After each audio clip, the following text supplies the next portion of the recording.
Think for yourself. Question authority.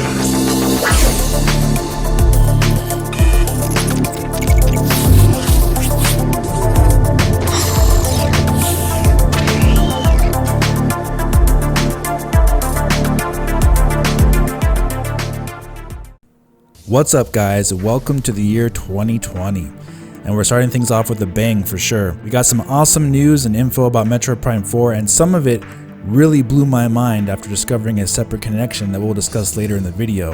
And it appears that we're sharing all this first here on the channel. So if you can hit like and share the video to let people know about it, that would help spread the word. So Metroid Prime 4's development is now reaching full speed with all hands on deck, and Retro Studios is looking like they're going all out on this game already. No holding back, no limits. They are going for it with Metroid Prime 4, and that is exciting to say the least. Now, we discussed back at the end of November 2019 that Retro Studios was hiring visual effects developers using state-of-the-art graphics tools and technology, specializing in techniques like physically based rendering, normally seen in today's big budget games like Uncharted 4 and The Last of Us 2, for example. And on top of that, Retro Studios, as Nintendo's exclusive developer, describes themselves as a state-of-the-art game development studio working in conjunction with Nintendo to bring award-winning games to Nintendo's cutting-edge next-generation platforms. Now, I'm referencing that November video because some of the technology we will also reference in this video is covered and explained in that video, so I'll leave a card link here so you can see that video for further explanation. So now, with that as a backdrop, the big news of today's video is who Retro Studios has hired as a new member of their development team for Metroid Prime 4. So I want to give credit to the person that sent me this info, and I'll leave links in the description for it as well. And that is from a longtime friend of the channel who you guys may remember, Happy Nintendo Fan. But I want to make clear that he has now moved on from that name and has now started a new YouTube channel called Embedded Next Gen. So I want to thank him for the info, and of course I'll leave a link to his channel in the description below. So back in September 2019, now this was just discovered recently here, Retro Studios hired industry veteran and AAA developer Victor Van Heck as their new lead external environment artist at Retro Studios. Now let's take a look at some of Victor Van's work, since it really speaks for itself. Take a look at this.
Or even an Inferno launcher if you need a little more bang for your buck.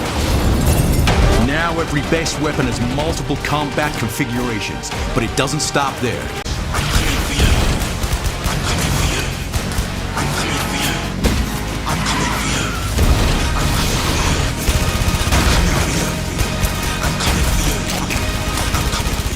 Now keep in mind that lead artists, like someone who does environments or the visual effects in today's AAA games, these are not people that just sit at a desk and draw with a pen and a pencil. No, they are all using programs like those we discussed in my last Metroid Prime 4 video, like Substance Designer, Substance Painter, so on and so forth, to create very realistic looking environments and effects. And this new developer, Victor Van, that Retro Studios hired, has helped create environments and art assets with those programs to help in the creation of some of the best looking games ever made for their respective console generations from the PlayStation 3, PS4, and PC. So Retro Studios has hired Victor on their team to help in creating environments for Metroid Prime 4. That of course is awesome news, and you can see from his latest work from his developer blog page from the PSVR game Blood and Truth earlier in 2019 that he is definitely the top quality AAA developer they would want for a game that will undoubtedly have environments that will be requiring him to use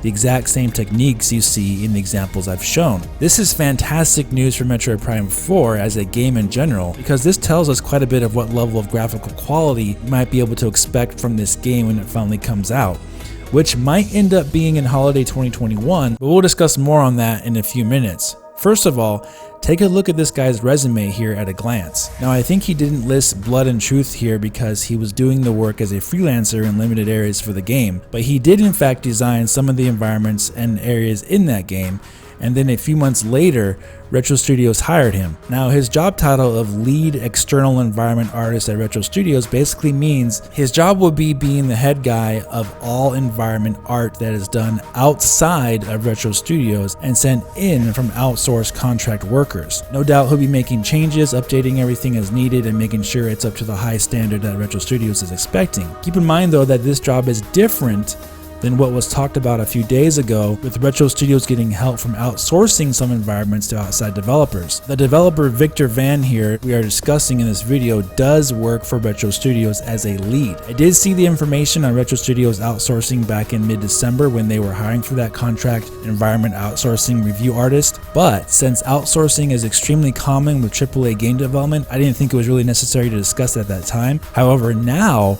after seeing Victor being hired as the lead of external environment artists, it's looking like they might have more than just a few outsourced developers helping to make Metroid Prime 4, which then becomes bigger news because, as you know, the more developers making a game, the faster a game can get done. So if Retro Studios, say, is using 10 to 15 outsourced developers helping to make environments and even other things for Metroid Prime 4, we could then be seeing the game actually have a great chance of coming out in 2021 in time for the holidays, which would then hopefully mean in turn that Nintendo will also be willing to release Metroid Prime Trilogy on the Switch this year in 2020, lining it up for the following release of Prime 4 in 2021. Now that we're seeing how deep and dug in Retro Studios is on Metroid Prime 4, I think we actually have a great chance of seeing our first real Metroid Prime 4 trailer in 2020, and that is extremely exciting to think about. But that is actually possible with what I'm seeing here and how strongly in development they are with the game. Now the next big thing here though is CryEngine.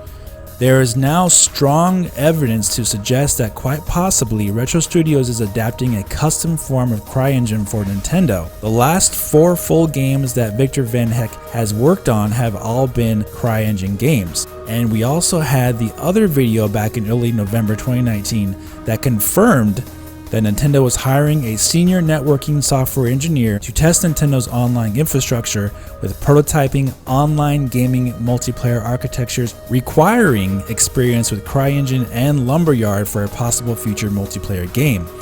That job was posted back in September 2019 by Nintendo in Redmond, and conveniently enough, and this blew my mind, conveniently enough, also during September 2019, Retro Studios hired this AAA CryEngine specialist, Victor Van Heck, to work on Metroid Prime 4. So from the real information we've connected here from multiple real job postings and now with the actual current job from Retro Studios' new hire, we are getting closer to the strong possibility that Metroid Prime 4 could be running on a modified version of CryEngine. I mean, wow, this is like really awesome stuff, right? So that brings us to that ever lingering question that continues to hang down until we get a clear answer. But does this also indicate that Metroid Prime 4 could be targeting Nintendo's new Switch console on the horizon, since we've already established in the CryEngine video that the Switch doesn't even meet the bare minimum requirements to run the latest version of CryEngine, and of course, as you'd expect, there are no CryEngine games on the Switch. And we've already established that for Switch, there are no open world games by Nintendo that use physically based rendering,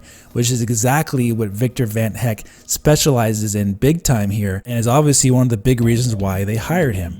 We have PlayStation 5 and Xbox Scarlet coming in holiday 2020. So if Metroid Prime 4 is a holiday 2021 game, it seems like from the looks of it that Nintendo is letting Retro Studios target a higher spec, more modern Nintendo machine for Metroid Prime 4. That doesn't mean that the original Switch will not get the game.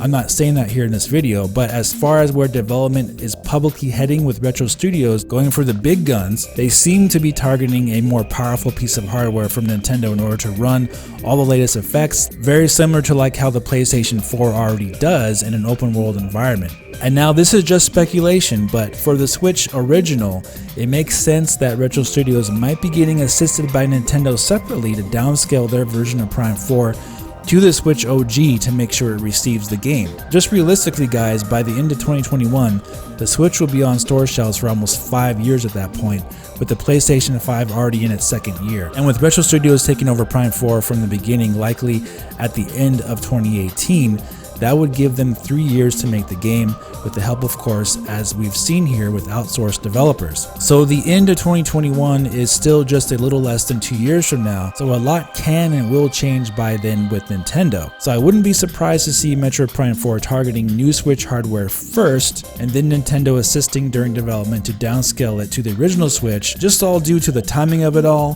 when next gen starts, which is this year, and how old the Switch OG chipset is by the end of 2021, which will be nearly 7 years old at that point. One interesting example you can think of that Nintendo did this with a first-party game was Captain Toad Treasure Tracker. They ported the game to the Nintendo Switch from the Wii U and to the 3DS, which many people didn't think was possible, but the game looks almost exactly the same as a Switch port, and as we know, the Switch is many times more powerful than the 3DS is. But Nintendo still did it because they saw the market was there. So obviously they had two different teams working on the Switch port, and of course one working on the 3DS port. So in that sense, Nintendo could do exactly the same thing with Metroid Prime 4 and then have a secondary team port it to the original Switch while still getting the most possible out of the original hardware, in fact maybe even surprising people with it. We'll have to wait and see of course if that happens, but with the way development is going, that does seem likely at this point. Now remember, Retro Studios, as you saw here, refers to themselves as a state-of-the-art game development studio working in conjunction with Nintendo to bring award-winning games to Nintendo's cutting-edge next-generation platforms. I mean, they're saying what their goal is right there. And you have to think also that Retro Studios hasn't even released a game since 2014, so it's looking like Retro Studios is determined to have a big statement game with Metroid Prime 4. 2020 is already off to a great start, guys. I can't wait to hear more about Metroid Prime 4, hopefully in official terms by Nintendo this year as well. So we're gonna finally get to see hopefully soon what Retro Studios has been barbecuing for all this time. Okay, so that will do it for the first video of 2020. Thank you all for your support, and let me know what you think in the comment section about all this.